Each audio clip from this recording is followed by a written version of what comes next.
Good evening and welcome to the special meeting of the Federal Way City Council. Would you all please rise for the Pledge of Allegiance? I pledge allegiance to the flag of the United States of America and to the republic for which it stands, one nation, under God, indivisible, with liberty and justice for all. All right. Welcome. We're here for a study session for City Center Access. This time we'll have a staff briefing by Rick Perez, our City Traffic Engineer. Rick? Thank you, Mr. Mayor, and good evening, council members. And this will be similar but shorter to what was presented at Land Use last night. The City Center Access project purpose and need was to two things: improve economic vitality and quality of life.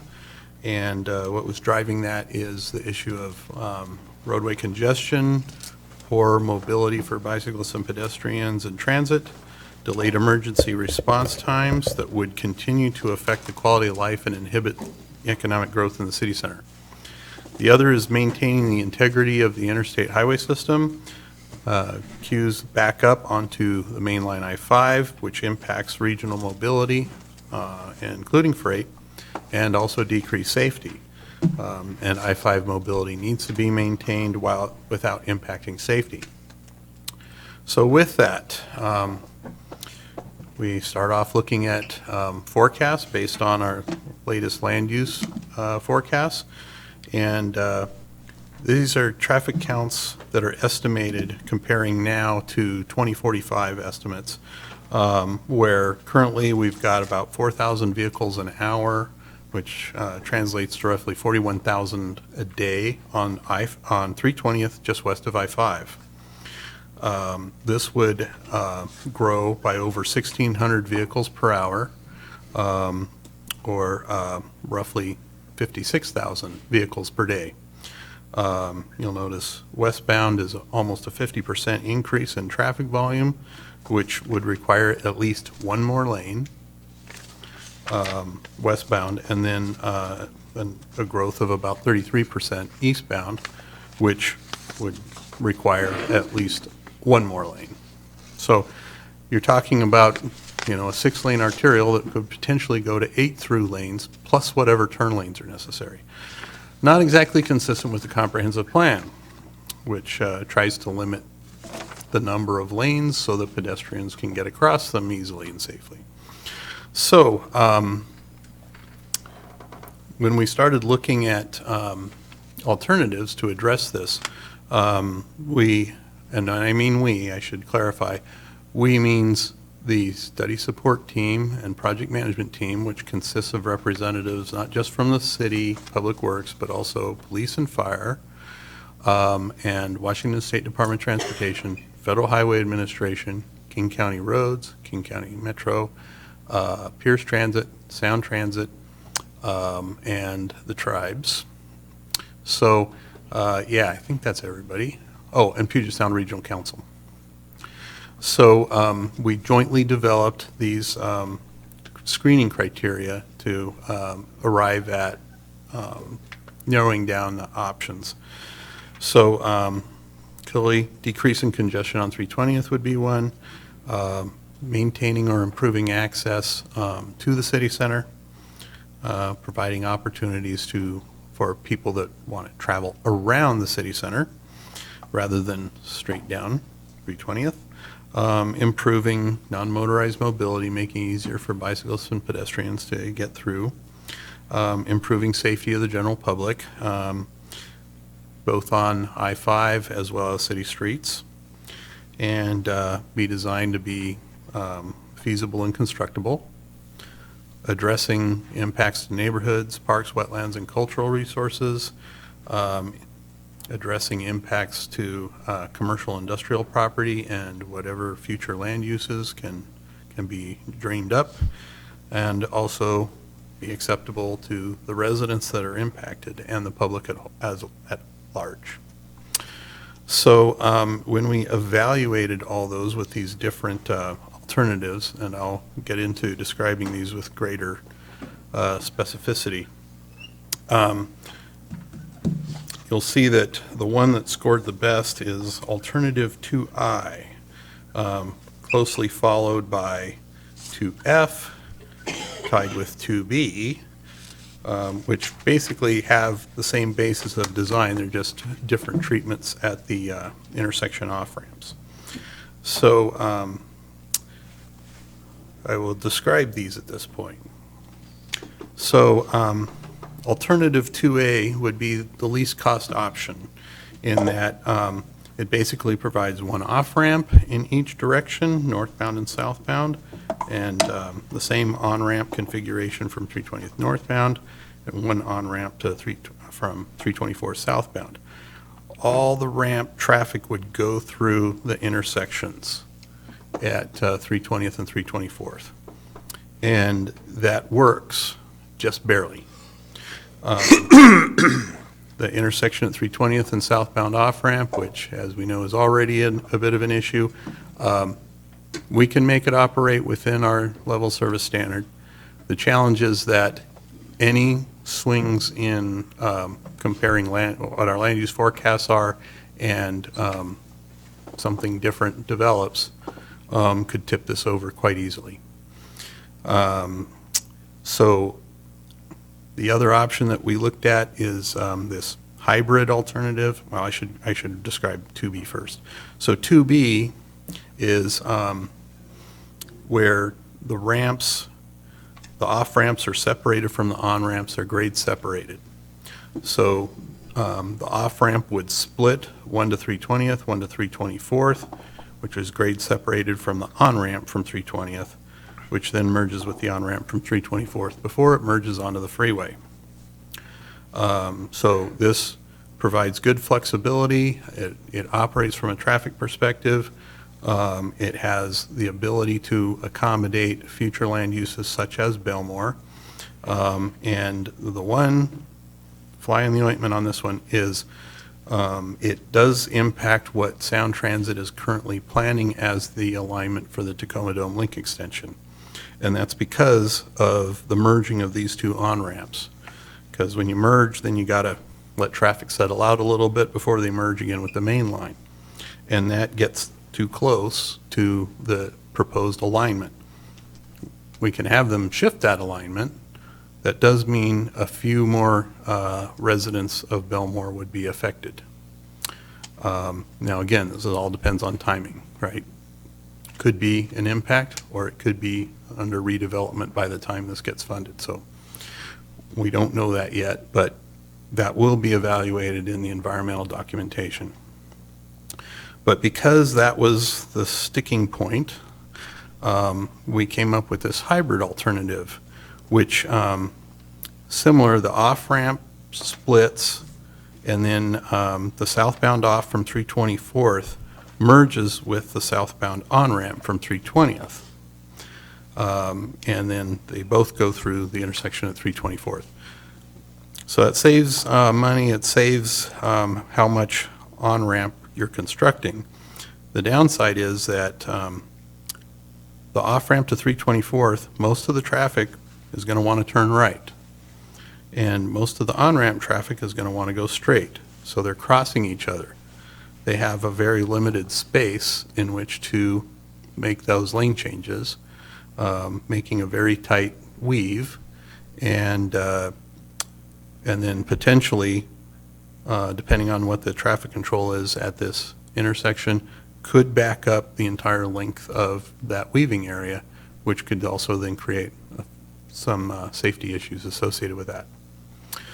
So we were proposing not to do that, move forward with alternative 2B.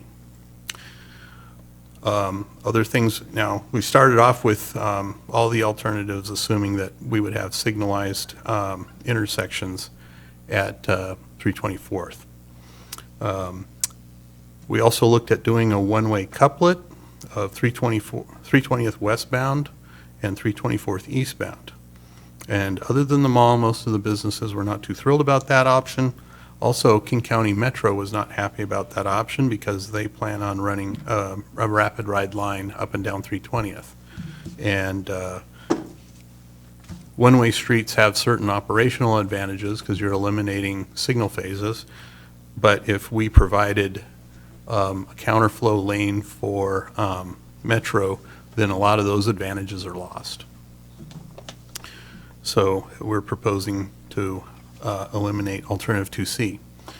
We looked at two alternatives involving a loop ramp with the thought that under the scenario where Belmore redevelops, there would be a lot of traffic making this movement, and right turns have less delay than left turns. And one issue is that it didn't improve that much more. And secondly, it created issues for the proposed IRG warehouse in the southeast corner of the interchange. And so they've expressed their opposition to these alternatives. One alternative we also looked at is a diverging diamond interchange, which is, there's about 40 of them around the U.S. right now. And they're showing that they have pretty significant capacity by eliminating signal phases. It does require some getting used to for the drivers because it requires you to drive on the left over the freeway instead of on the right. So, but what that does is all the left turn movements and all the right turn movements are pretty much free flow. So the only delays are at these signalized crossings. So they have a fair amount of capacity, especially for turning traffic. And thus far, they have a very good safety record. However, it is higher cost. It also has more impacts to the park and ride on the, the South 320th park and ride in the northwest quadrant of the interchange. So that's kind of considered, it's a viable option, but it's a little bit more expensive. So then we looked at alternative 2I. 2G was the variation from alternative 2A. 2J was the alternative from 2H. Anyway, looking at roundabouts, so instead of signals, and roundabouts are generally the safest type of intersection treatment you can do, and has good operations and less maintenance and operation expense. So, so we are recommending the preferred alternative B, alternative 2I. Now, if there was significant growth above and beyond our current land use forecasts, 2F could be something that we could convert to later on, and hopefully the development creating that need would be paying at least a good chunk of that change. So finally, the last issue is how to deal with non-motorized improvements. Currently in the comprehensive plan, this roadway is shown as, 324th is shown as having sidewalks and bike lanes on both sides. As this could be an extension of the BPA trail, the concept of using a shared use path on one side, in this case the north side, because that ties in with an extension through DeVita's property, would perform better for users that aren't comfortable riding in bike lanes. And so that was considered a good option. And if we were to ever do the diverging diamond interchange, they'd basically be in the middle crossing the freeway. They only have one lane crossings across the ramps and crossing at signalized intersections. So the preferred alternative would use the shared use path on the north side of 324th. And so this is to give an idea of how that would look. So currently here on the map, you've got BPA trail, and currently have bike lanes and sidewalks on 324th west of 17th. That could eventually be reconstructed to create a continuous shared use path. Excuse me. So the 324th extension would carry that trail across, again, through the DeVita property to 32nd Avenue, which already has sidewalks and bike lanes, continue up to what would be a future extension of the BPA trail to the east, which would eventually tie into the interurban trail at Auburn, continue eastward, and Covington tying in with the Sues Creek Trail, and then extending further east along Highway 18, tying in with the Cedar River Trail. And this graphic shows how intersections and driveways would be treated with the shared use path.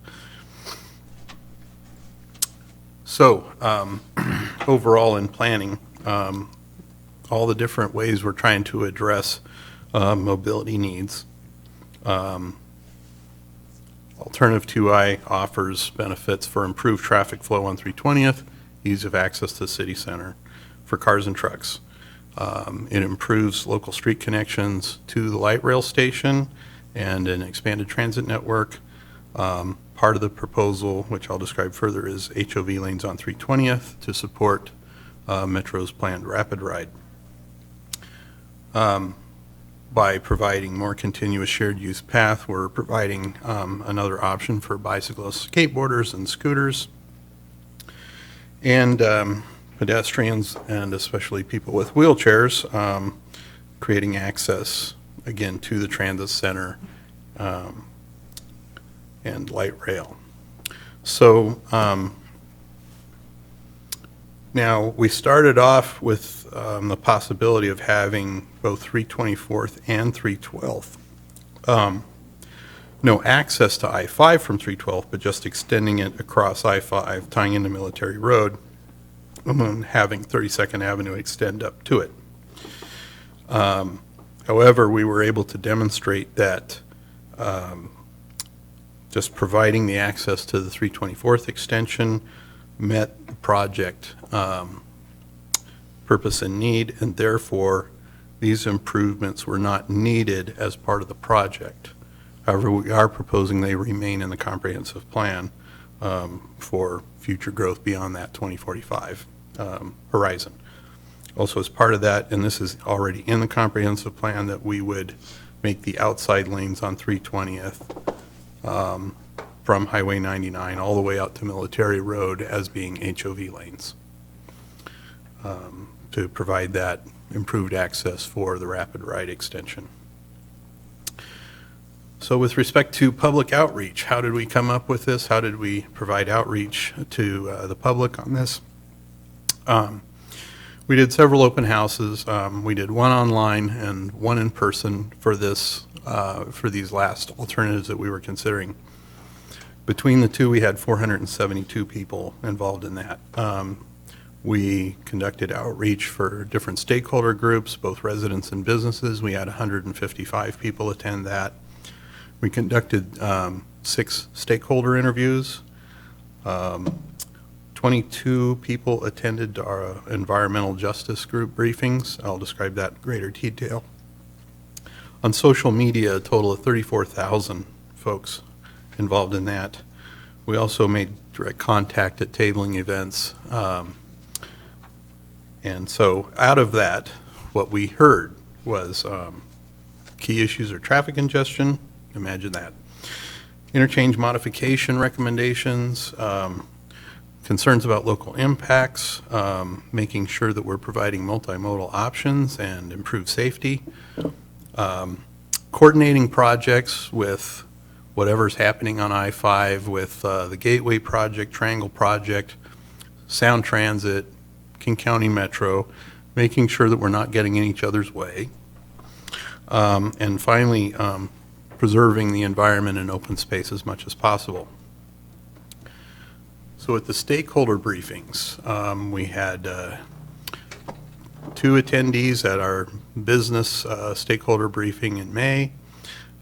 We did 2 neighborhood group meetings and had a total of 35 between those attend. We conducted a meeting with Belmore Park at 110 people attending. And we also made actually 2 different presentations to the Chamber of Commerce with a total of 8 people attending. And from that, we had concerns about traffic patterns that could eventually divert traffic into neighborhoods, trying to prevent that as much as possible. There was a general consensus that 324th was the appropriate place to provide the interchange access.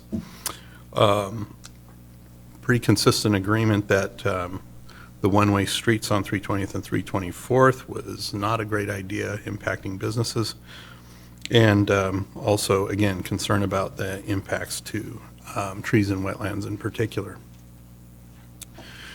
We also met with, when we talk about environmental justice, that's a term used in environmental documentation, but it refers to making sure that communities that have been historically underrepresented have some outreach specific to them. And so we had a meeting with Community Connections Roundtable. It had 15 folks. CMAR Community Health Centers, we had 2 people show up for that. Build the Bridge Group, 5, and then Multi-Service Center, we had 40 people show up for that. The concerns we heard there is concerns about displacement of vulnerable community members due to the project, making sure we're providing adequate mobility for older adults and those living with disabilities in the city center. Generally supportive of the project, and a lot of interest in the proposed alternatives. Concerns about emergency access to the roads, especially with the couplet alternative. Excuse me. Concerns about basically how we're going to pay for this and how long is it going to take. And once again, we've often had the concern, how come you aren't looking at 288th or 304th or 296th or 336th? And that came up here was, hey, why not 288th? And the short answer to all those other alternatives, it was too far from the city center to actually divert traffic from 320th in any significant way. A lot of the desire of folks is to get to city center or onto 320th to the west of city center core. So hence those other alternatives don't divert much traffic.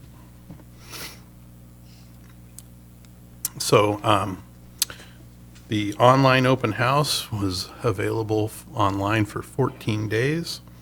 And then we also had the project open house in person at the community center.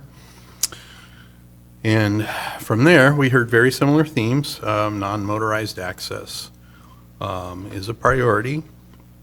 Where we were heading with the ramp terminal intersections was acceptable. There was concerns expressed about how that weave would work in the hybrid option. Concerns about coordination with Sound Transit in particular, displacement of Belmar Park residents, which gladdened my heart, preference for roundabouts, and general consensus, yes, traffic congestion is a major concern here. So that basically explains where we are, how we've gotten here.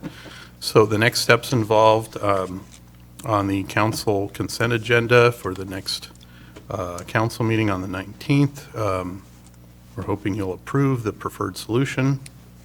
And with that approval, we would move forward into the environmental phase, which requires a certain amount of preliminary design to identify the impacts and address the issues that we know about. That will also involve more community outreach, and it will also begin the process where we need to be reaching out to our legislators, whether in the 30th district or outside, to seek funding for design and construction. And that concludes my presentation. I'm happy to answer any questions at this point. Councilmember Seffa Dawson? Thank you, Mayor, and thank you for the presentation.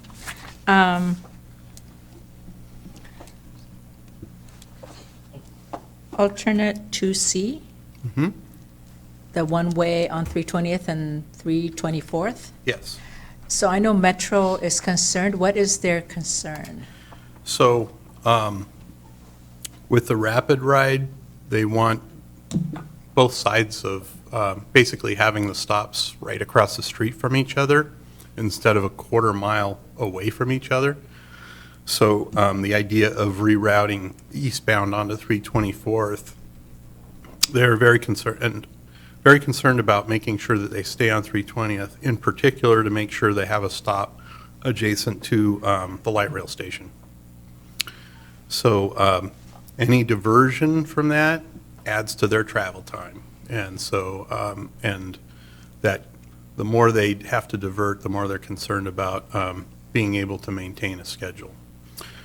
So as I described, the advantage of one-way streets is the ability to eliminate signal phases, which allows for very good coordination in one direction. If we have to provide a lane eastbound in the middle of that, then we lose that advantage. And we also, I guess, one of the other advantages we were looking at with the couplet is the ability to free up some of that street space and repurpose it to provide, wider sidewalks, more landscaping, and those sorts of opportunities. And so this, if we have to provide a counterflow lane for rapid ride, then we lose that opportunity as well. So the light rail, I do understand because of where the stop is going to be.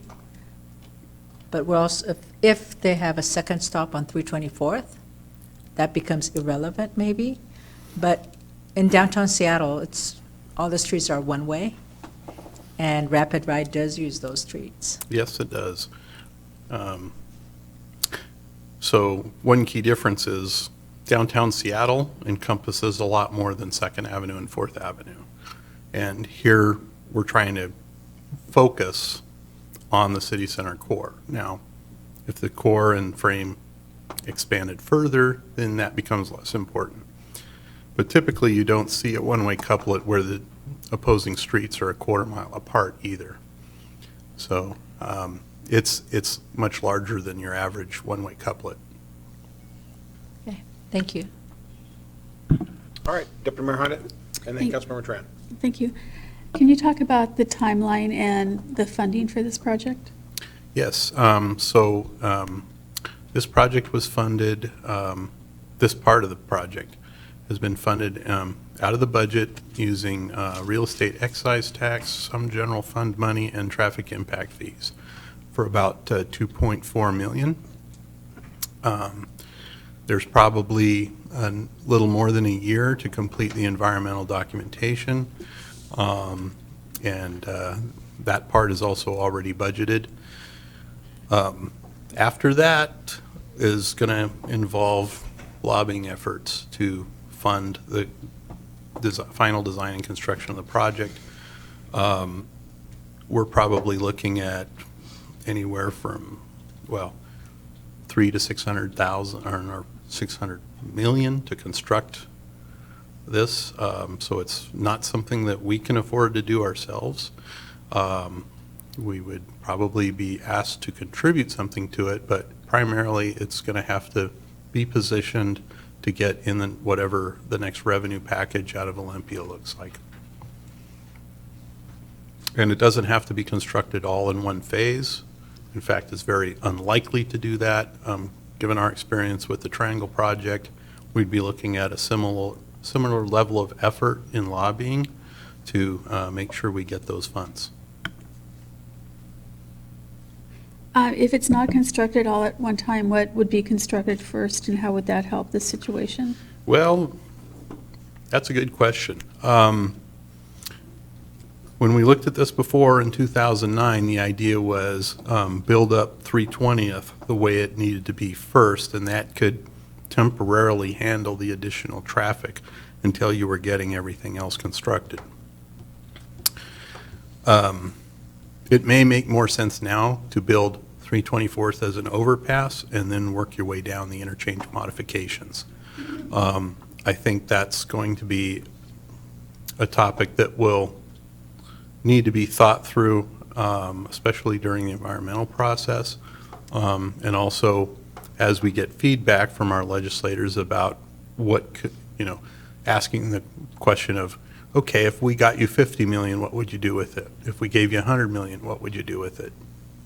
And so there's going to have to be some flexibility about how that really plays out, given whatever the market cost is to construct any given portion of it. Ideally, we want to make sure that whatever improvements we are able to construct at a given time provide some value. So you're not just, well, we can afford to build, a piece of 324th, but only east of the freeway. We can't afford the bridge yet. Well, that doesn't accomplish anything for anyone. So, yeah, we have to be very careful about how we structure that. All right, thank you. Councilmember Tran? Thank you, Mayor. I have a question. Looking at that picture right there, the lower right-hand corner with the recommended preferred alternative 2I, Yes. if we build that route about, so let's say if we have heavy traffic go through that roundabout, how can people from other lands merge into the ongoing traffic? So probably the heaviest movement is going to be the southbound off-ramp to head west on 324th. Excuse me. So there's a couple options here. I mean, we probably have at least a 2-lane approach on that roundabout. But if that was not adequate, you can build a right turn bypass lane on that roundabout to handle that additional demand. One thing we haven't explored yet is what type of improvements on 324th would be west of the interchange. We're probably going to be teeing into 23rd Avenue intersection and maybe even a fourth leg to go into Belmore Park, because access to Belmore Park has always been an issue. So we'll have to go through an evaluation to determine what that intersection looks like, and at that point it may make sense that rather than having 2 lanes and then have it widen out when you get to 23rd, it may make sense to just have that free flow right turn bypass lane around the roundabout.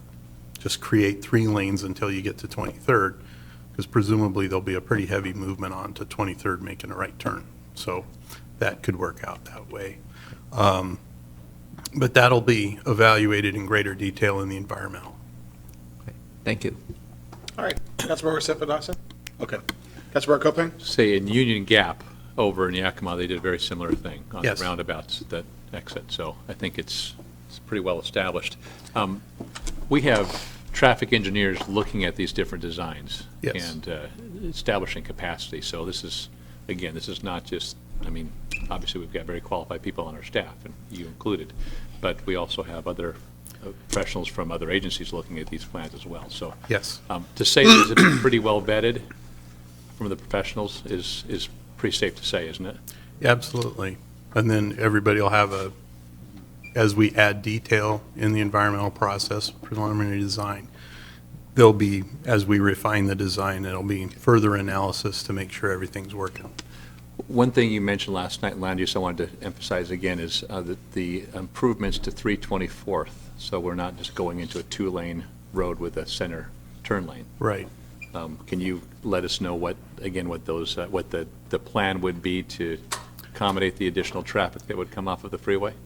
Yeah, so as I mentioned, the intersection at 23rd, hasn't been finalized, but we would be adding some demand to 324th from 23rd to Pack Highway. So currently, the comprehensive plan calls for that stretch of 324th to go to 5 lanes with bike lanes and sidewalks. And so with, to match the shared use path on the north side, we would probably look to extend that. And also, the added volume on 324th may require additional improvements at the intersection with Pack Highway.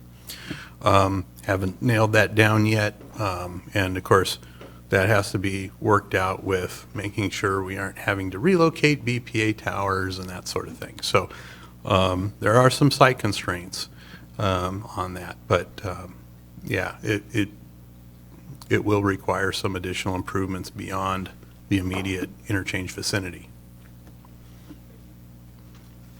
Okay. Council, any other questions? Council, anything else? All right, thank you, Rick. All right, is there anyone from the public who would like to comment? Anyone from the public comment? Yeah, exactly, exactly. I'm trying to be kind of cool about it. All right. All right. Dana's been to multiple meetings on this. That's right, exactly. Okay, and hearing no public comment and no council comment. Rick, great job. Thank you very much. Thank you to the staff that's done amazing work on this. And with no public comment, no more questions by council, we are adjourned for this special meeting. Thank you. Thank you.